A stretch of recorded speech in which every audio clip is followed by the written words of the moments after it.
accepter cette communication qui est quand même un petit peu loin du sujet, même si je me suis efforcé tout à fait à la fin de parler de l'Afrique et de l'Asie. Je voudrais aborder la question d'une manière un petit peu originale, peut-être très ennuyeuse pour vous. Ça va vous paraître à la fois trop compliqué, trop simple sans doute. C'est effectivement très simple. Les économistes souvent ont l'habitude de simplifier outrancièrement la réalité. Donc, du vernaculaire au mondial, une question de langue, c'est plutôt des questions de langue, c'est ces questions que je vais essayer d'aborder d'une manière qui risque donc de vous surprendre un petit peu. Je commence par une citation de Glissant. Quelqu'un qui arrive, comme moi, de la Martinique ne peut parler que de Glissant, ou si ce n'est de Chamoiseau, ou du père fondateur de la littérature martiniquaise, Aimé Césaire. Le divers, la totalité quantifiable de toutes les différences possibles, est le moteur de l'énergie universelle. Il faut préserver des assimilations, des modes passivement généralisés, des habitudes standardisées. Encore faut-il, dans cette diversité, qu'on puisse communiquer entre nous. Et donc ça pose le problème immédiatement des langues véhiculaires. Et c'est l'une des questions que je vais aborder. Mais pour commencer, je vais présenter un petit modèle. Alors c'est pour ça que je réclame votre indulgence la plus grande, s'il vous plaît. Un petit modèle simple qui explique quelques vérités évidentes, mais nous, encore une fois, nous avons le souci de mettre les points sur les i dans ma profession. Donc vous voyez le plan, on va consacrer un peu de temps à ce modèle et ensuite on passera à quelques rapides applications. Mais rassurez-vous, tout ça, au point de vue formalisé, va rester très élémentaire. Donc le modèle. Il s'agit de la justice linguistique. Une question, est-ce qu'on a le droit de laisser mourir une langue? Je veux dire, est-ce qu'on a un droit moral de laisser mourir une langue? Les langues meurent, il en meurt 25 chaque année, paraît-il, sur 5000 que compte la planète. Est-ce que c'est un crime que nous sommes collectivement coupables? Mais est-ce que ça n'a aucune importance? Voilà, c'est une question que se pose la justice linguistique. Alors les auteurs qui ont parlé de ça, vous verrez, il y en a l'un d'entre eux qui est peut-être connu de vous, qui s'appelle Van Parijs, qui est à l'origine d'un réseau qui s'appelle le BIEN, qui s'appelle le Basic Income Earth Network, et qui se bat pour le revenu universel. Et l'idée du revenu universel a été agitée récemment lors de la dernière campagne présidentielle. Voilà. Sachez qu'il y a un réseau mondial pour défendre cette disposition. Il s'agit de philosophie morale, hein, c'est sur la fondation de la philosophie morale qu'on peut défendre ce type de proposition, et les économistes sont là pour dire si c'est possible ou pas. Mais il y a d'abord une première question, est-ce que ça a un sens de donner un revenu inconditionnel à tout le monde? C'est ça, hein, le revenu universel, il est inconditionnel a priori. Est-ce que ça a un sens? Alors, je reviens à mon modèle. Donc, il s'agit de savoir dans quelle mesure il est judicieux de faire supporter le coût d'apprentissage d'une langue à celui qui l'apprend, d'une part, et à celui qui profitera d'avoir un interlocuteur de plus, donc celui qui parle déjà la langue apprise. Vous voyez le problème, tout ça est écrit sur l'écran. Donc vous avez deux groupes linguistiques, l'un plus important que l'autre, l'un compte grande n de membres et l'autre petite n de membres. Et là, vous voyez bien qu'il y a effectivement, du fait qu'un individu du groupe minoritaire apprend la langue du groupe majoritaire, il y a un avantage qui se décline ainsi que c'est écrit, c'est-à-dire que d'une part, celui qui apprend la langue va s'ouvrir un champ de locuteurs nouveaux, et inversement, pour les locuteurs de la langue apprise, ils auront un interlocuteur de plus. Voilà. Donc, à partir du moment où tout cela a un coût, on peut se demander comment partager ce coût. Et c'est à ça que le modèle répond. Donc, il faut poser des petites hypothèses. Là. Alors, on pose par exemple que le gain de celui qui apprend la langue, il est proportionnel au nombre de locuteurs de la langue apprise. Voilà. Donc on écrit simplement B égale N, mais on pourrait mettre un coefficient n'importe lequel, hein, c'est proportionnel. On met B égale N pour simplifier. Alors, ça lui coûte quelque chose. A priori, c'est celui qui apprend la langue qui doit financer cet apprentissage. Donc ça lui coûte quelque chose, petit c, le coût de l'apprentissage de la langue par un individu. Si le bénéfice, le gain attendu de l'opération est supérieur au coût, on peut considérer que l'apprenti va effectivement se mettre au travail. L'apprenti potentiel va effectivement se mettre au travail. Alors, évidemment, il y a une simplification déjà qu'il faut admettre, hein, c'est-à-dire que quand vous apprenez une langue, vous avez potentiellement un nombre de locuteurs, d'interlocuteurs supplémentaires égal à tous les individus qui connaissent la langue que vous apprenez. C'est un gain potentiel. Il va de soi que, naturellement, vous n'allez pas parler à tous ces gens-là. Ce n'est pas possible. Hein, mais c'est une manière de poser les choses, encore une fois, la plus simple possible. Alors, par ailleurs, il y a l'avantage des gens qui connaissent la langue apprise, qui gagnent chacun un locuteur supplémentaire, ce qui fait donc, si je ramène toujours le gain au nombre de locuteurs que je gagne, ben là vous avez un gain pour le groupe des locuteurs de la langue apprise, vous avez un gain qui est égal à grand N, si bien que finalement le gain total est égal à 2 grand N. Voilà. Et du coup, comme on dit de nos jours, de ce fait, donc, dès que le coût est inférieur à 2 grand N, alors tout ça, encore une fois, devant être paramétré, bon, mais la question n'est pas là, eh bien, on voit que si le coût est trop élevé pour celui qui va apprendre la langue, hein, par rapport à ce qu'il va en retirer comme bénéfice, les locuteurs de la langue apprise ont intérêt à participer au financement de l'apprentissage. Tout de suite, on se dit, ben, c'est peut-être pour ça qu'il existe des alliances françaises, par exemple. Voilà. Alors, cela étant, on va participer, mais il reste à savoir dans quelle mesure, dans quelle proportion il va falloir aider celui qui apprend la langue du groupe majoritaire. Alors, ce financement, il se fait d'une manière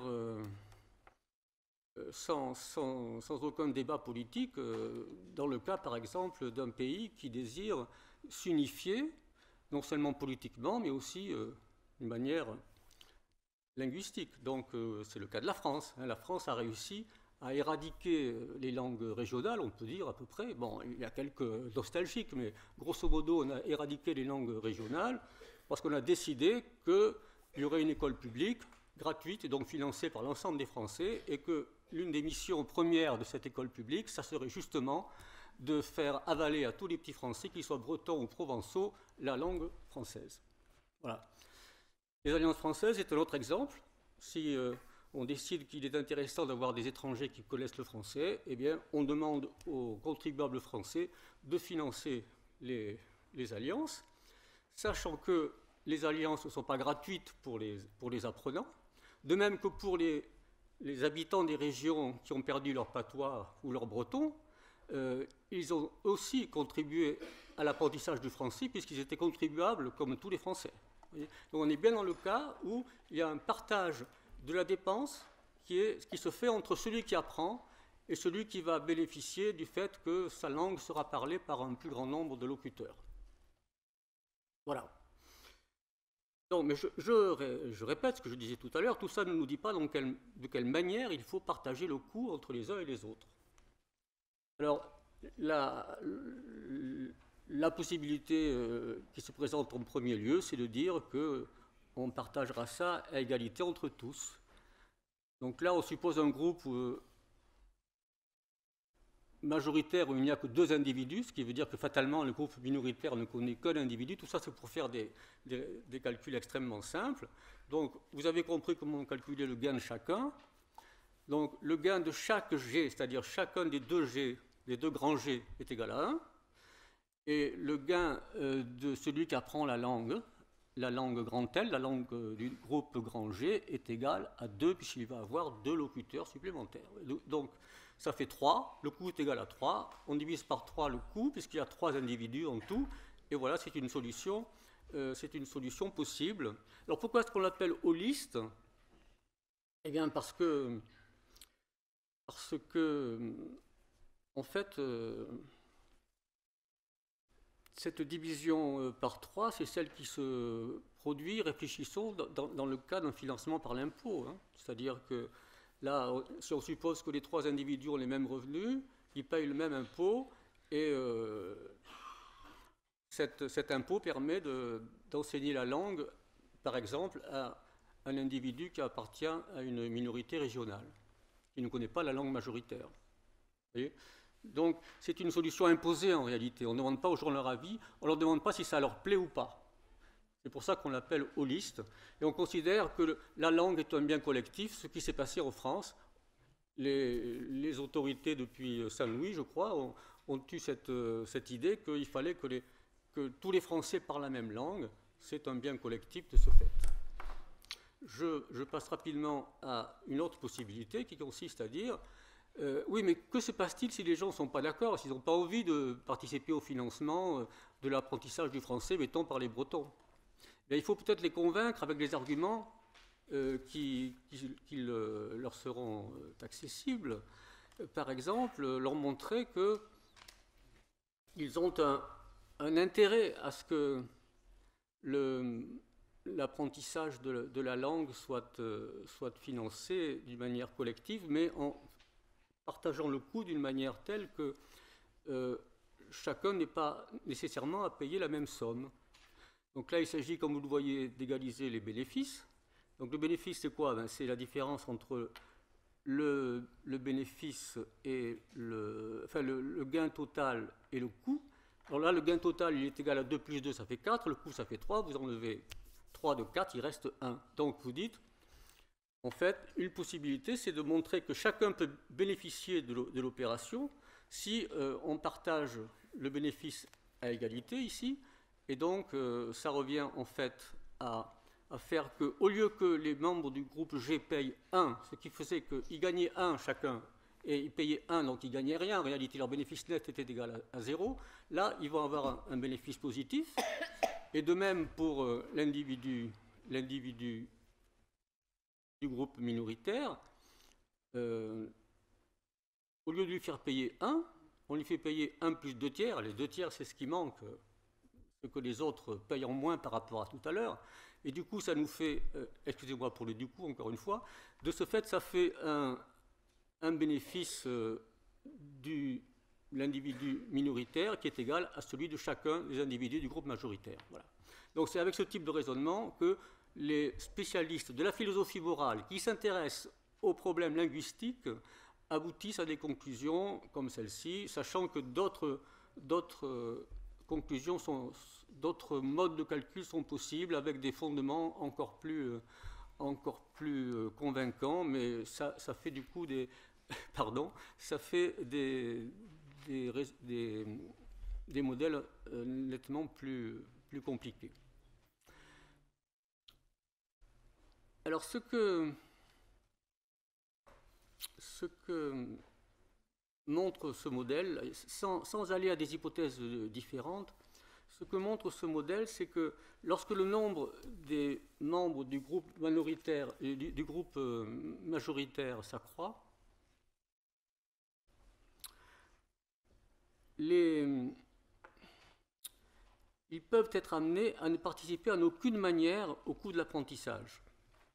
C'est l'idée suivant laquelle, lorsque un groupe est très majoritaire linguistiquement, il possède, comme c'est écrit sur l'écran, il possède une espèce de rente, en ce sens que le fait même d'être des locuteurs de la langue majoritaire fait qu'il attire à lui des locuteurs d'autres langues qui ont un intérêt évident à apprendre la langue majoritaire. Et de ce fait, les locuteurs donc, de la langue majoritaire n'ont plus rien à financer. On vient à eux d'une manière spontanée, sans qu'ils aient le moindre effort à faire. C'est un peu la situation de la langue anglaise aujourd'hui. Vous avez des gens qui sont tout prêts à apprendre l'anglais sans aller demander à l'Institut britannique une participation. Ils ont envie d'apprendre l'anglais parce qu'ils savent que de toute façon, pour eux, ça va être extrêmement intéressant. Alors, une autre possibilité que développe le modèle, mais ça, je n'y reviens pas parce que c'est encore plus absconce, c'était donc l'égalisation des rapports avantage-coût. Et je voudrais aborder très rapidement le deuxième point de mon exposé. Donc, revenir sur les langues régionales.